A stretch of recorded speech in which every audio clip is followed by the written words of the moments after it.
बहुत बुरा लगा कि मैंने कुछ ट्राई किया और नहीं हुआ। बहुत अंदर से बुरा लग रहा था। और सोसाइटी में भी लोग हैं 50-100 तरीके की बातें करते हैं, कुछ अच्छी करते हैं, कुछ बहुत अच्छी करते हैं। मैं जानता हूँ, ऊपर वाला जानता है कि मैंने क्या पढ़ा क्या नहीं पढ़ा। और 3 महीने मैंने मेहनत की और दिसंबर के महीने में मैंने एंट्रेंस दिया। जनवरी में रिजल्ट आया और मेरा जेएनयू में रशियन लैंग्वेज में सिलेक्शन हो गया। वो कहते हैं कि नियत हो तो नियति भी आपका साथ देती है। अब मैनपुरी के सूरज तिवारी को ही देख लीजिए। एक ट्रेन एक्सीडेंट में हाथ पैर कट गए, जिंदगी का सबसे बड़ा झटका लगा, लेकिन आज अफसर बनने जा रहे हैं। यूपीएससी परीक्षा में 917 रैंक आई है, लेकिन जिस हालत और हालात में उन्होंने पढ़ाई करके मुकाम हासिल किया वो अपने आप में अविश्वसनीय है।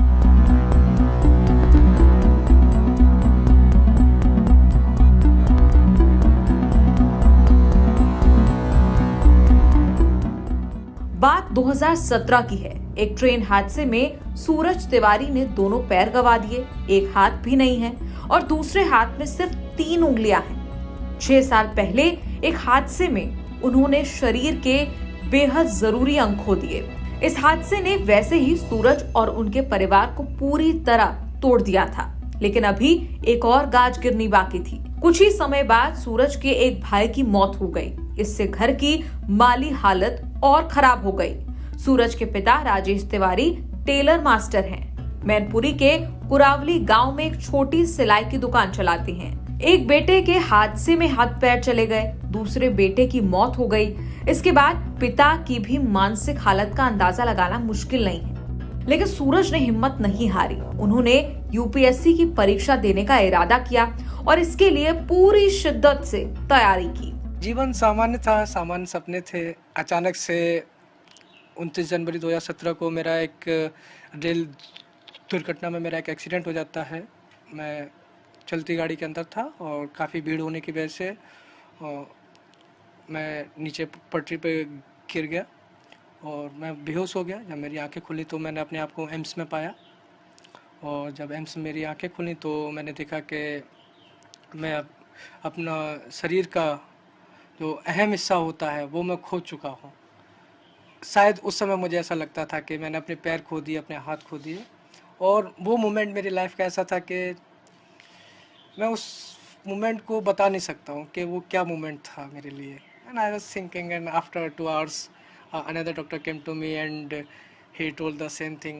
I asking the same thing about my name, about my family and he told कि आप जो है आपको पता है कि आपका एक्सीडेंट हुआ है। तो हाँ सर। तो बोलते हैं कि आपका सीधा हाथ नहीं है। तो मेरे लिए एक शॉकिंग मोमेंट था कि डॉक्टर ने बताया था मेरे दाहिने हाथ की 2 उंगलियां नहीं है, आप बोले सीधा हाथ नहीं है। उस समय मेरा पूरा बॉडी जो था सेंसिबल नहीं था।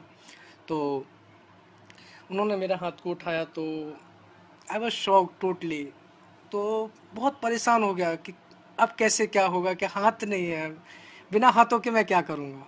दुनिया में सर्वाइवल के लिए हाथ ज़रूरी होते हैं।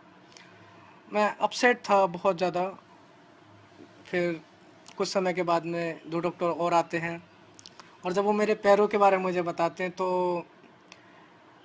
मेरी लाइफ का सबसे टफेस्ट मोमेंट वो था कि जब डॉक्टर ने मुझे बताया कि मेरे पास कुछ नहीं है। कोई एक बहुत इंटरेस्टिंग सवाल जो आपसे पूछा हो जेएनयू से रिलेटेड? जेएनयू से रिलेटेड जो सवाल फेमस है वो सबको पता है कि वाई जेएनयू इन कंट्रोवर्सीज। सूरज ने बताया उन्होंने बिना कोचिंग के ही यूपीएससी परीक्षा की पूरी तैयारी की। किसी भी कोचिंग इंस्टीट्यूट से कोई भी कोचिंग नहीं ली है और मैंने मॉक दिए हैं इंटरव्यू के लिए। कुछ मॉक्स हैं वो मैंने कोचिंग इंस्टीट्यूट में जाके दिए हैं। और जैसा कि घंटों वाली बात की तो मेरी प्रिपरेशन में घंटों का हिसाब रहा नहीं है, क्योंकि मेरी स्ट्रेटजी ही मैंने अलग बनाई और शायद आज उसी का फल ये है। परिवार के बारे में बताइए। जब पिताजी को पता चला तो उन्होंने बात की, क्या बोला? मैंने जब पिताजी को फ़ोन किया, मैंने बोला कि क्या कर रहे हो? तो बोले कि बैठा हूँ, काम कर रहा हूँ। तो मैंने उनको बोला कि सिलेक्शन हो गया है। तो उन्होंने बोला कि सच में? मैंने बोला हाँ सिलेक्शन हो गया है, मिठाई बांट दो।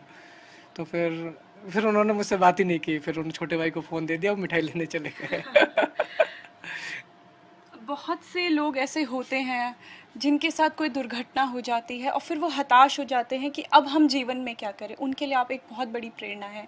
कोई संदेश आप उनके लिए देना चाहेंगे?